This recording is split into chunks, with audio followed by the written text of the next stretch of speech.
Narendra Modi was mentioning in the morning, vocal for local. Yeah, that is what is happening. Yeah, that's what we are trying to do as well in the Yuva Andhra Championship. We are going low. पहले नजर डालेंगे हम Kullu nights के starting 7 की तरफ, जहां पर आपको सेंटर से प्लेयर जो आपको नजर आने वाले हैं ब्रह्मा रेड्डी, उनके अगर राइट कवर की बात करेंगे तो Shashi Kumar At the rate because Kakinada Kraken won the toss and the first raid of the Yuva Andhra Championship 2025 is underway here. And of course, we do have Pelleti Brahma Reddy going in for the first raid. Attempts the balk line, makes the raid legal, crosses the balk line. Some initial nerves, yeah, and you do have that left corner very strong, standing out there, making sure any time go for the ankle holes. And of course, that's been very interestingly pronounced as Kalingula Srinivas, the captain himself on that left corner. But Monu, this is Kakinada Kraken's first raid. बिल्कुल, और पहली red में प्रयास किया है और उसके बाद दावा भी करते हुए नजर आए रेडर के, उन्होंने टच लिया और टच मिल गया. This first raid tries to kick from behind, but Monu, this is going to be nice as the block comes in and the first defense point. Well.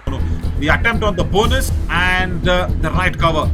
Fabulous combination of the covers as well. As Ramasamy tries to go in, weak corner there on that left corner. पर कबड्डी का नियम तो कहता है ना कि 3 या 3 से कम प्लेयर अगर किसी भी रेडर का शिकार करते हैं तो फिर 2 पॉइंट आपको मिलेंगे. क्या वो 2 पॉइंट निकाल पाएंगे? अंदर जाके ट्राई किया, चलिए फाइनली डैश आउट और पहला. That's what Shiva should do. That's exactly what he should be trying to do now. Oh, come on! This is amazing stuff by Shashi Kumar. He is playing like a lone gun. और किसी भी team की 2 red तो empty हो सकती है, तीसरी नहीं हो सकती, लेकिन यहाँ पर एक नहीं शायद ज्यादा point. Problem. And look at what has happened, Monu. Just because of that super tackle, the equalizer has come in, and once again, it is Chandrashree Sai Ram who's making it a happen. इनके पास points नहीं थे, लेकिन अभी 5 point पर पहुंच गई है, 1 point से लीड कर रही है. कुल्लू नाइट्स ने तो सुपर टैकल किया था, क्या काकीनाडा क्रैकन्स कर पाएगी? क्रैक कर Kalturi Manohar, yeah, he's a defender, he's a left cover defender. He'll have to just come back because oh my God, is this a multiple point raid? I think this is going to be the first. उथल पुथल हो रही थी, अब वहां पर एक बार फिर से काकीनाडा क्रैकन्स ने फिर से अपने आप को आगे रखा है, फ्रंट फुट पर पहुंच गई है. और पहुंच कैसे? जो 2 प्लेयर अपोनेंट्स के पास थे, ऑल आउट देने का मौका था कुल्लू नाइट्स के पास, अब वो मौका है काकीनाडा क्रैकन्स के पास. एक बार फिर से सुपर टैकल की अपॉर्चुनिटी और नवीन हो गया है सुपड़ा साफ. And in this match, yeah, this is the previous records, but here in this match is already gone probably to the 5th raid point, and once again has taken on, lacking that momentum in this first half. The last 5 minutes to go, speed up the game. Durga Prasad is trying to do the same thing. Her team तो यही चाहती है कि and get the first Super 10. I'll tell you what, Samarasima Reddy, the movie actually released somewhere around 1999. But look at this, Kanchala Srikanth. सामने से block करने का प्रयास किया गया था, लेकिन हाथों में इतनी पावर थी, बॉडी का जो मोमेंटम था वो मिड लाइन की तरफ था, लेकिन इस बार मोमेंटम को तोड़ा जाएगा, इस बार रेडर के मोमेंटम को तोड़ा जाएगा और शिकार. Already remember, Kurnool Knights have suffered 1 all out. Already 1 all out. So, Durga Prasad देखा गया है और कई बार मैचेस को क्लोज भी देखा गया है. मैं समरी की बात करेंगे नवीन, तो फिर 19 पॉइंट हैं काकीनाडा क्रैकन्स के पास, जिसमें 14 रेड पॉइंट, 3 टैकल पॉइंट, और उसके बाद इस सुपर 10 को कंप्लीट कर सकते हैं. 9 पॉइंट अभी तक निकाल लिए, लेकिन सामने वाली टीम काकीनाडा क्रैकन्स के पास है 2 पॉइंट निकालने की अपॉर्चुनिटी. क्या इस मुकाबले में दूसरा सुपर टैकल हमें देखने को मिलने वाला है? एग्जैक्टली मिलेगा नवीन. To attempt a bonus point and then go back. That is all. That should what it should be. It was Kalingula Srinivas who put in that super tackle, finally coming in, but then Chandrashree Sai पहले एक revival दिलाया था super tackle के जरिए, लेकिन अगली ही red में अपने लीडर को खोना पड़ा था. ओह,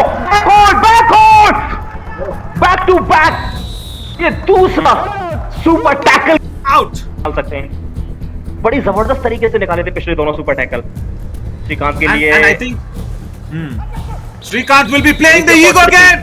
He will want to go there. He's been हर प्रकार की कहानी लिखी है और इस कहानी में ट्विस्ट तो आएगा, क्योंकि अब जो बढ़त है वो बहुत है. ओ एडवांस टैकल, ये बहुत बड़ा एडवांस टैकल था। डिफेंडर सुपर टैकल कर चुके हैं, एक बार 3 प्लेयर ने मिलकर वो कार्य किया था। टोटल 3 सुपर टैकल कर चुके हैं टीम, लेकिन 3-point difference, and of course now Kanchula Srikanth will be waiting, and my word, this is going to be a big tournament for sure. बहुत कुछ देख लिया, लीड भी देखी, लेकिन एक बार फिर से लीड को पूरी तरह से चकनाचूर करने के लिए सर्कस में तीर भी रखिए, उन्हें भी चलाइए, क्योंकि अभी ये समय आ गया, अभी यहाँ समय आ गया कि एक पॉइंट आपके लिए बहुत जरूरी है, हाथ से छट के जरूर, लेकिन उसके They definitely have got the big whale now, and Tanush needs to just keep this lead going. He's claiming another point. होती है सोच इधर के कोचेस की, और देखिए मौका भी वही है ना कि 4 मिनट बचे हुए हैं, सिर्फ एक पॉइंट का उलट फिर होना है। After the Super 10, he's not blasted in a big way. But these few minutes, he'll be again sent back on the bench by numbers as well. 10 points in the first half and only 2 in the second half. That's why Vari Mahesh needs to do a lot of things. But here, Kanchula Srikanth go. Not a Kraken. Yeah, quick raid is what the need of the hour is. You need to attempt the bonus out there at Kanchula Srikanth, but he will cover the angle away. समय है नहीं आपके पास, आप चाहते थे कि point ही मिले, लेकिन अब तो सिर्फ औपचारिकता बाकी रह गई है, टाइमर 0 हो चुका है, पॉइंट मिले ना मिले फर्क नहीं पड़ता है। Down in the wastage now. तो काफी क्वेश्चन है, चलिए फाइनल स्कोर की बात करेंगे तो फिर 32 पॉइंट निकाले हैं काकीनाडा क्रैकन्स ने, वहीं 36 पॉइंट यानी कि 4 पॉइंट से आगे रही है कुरनूल नाइट्स, और इस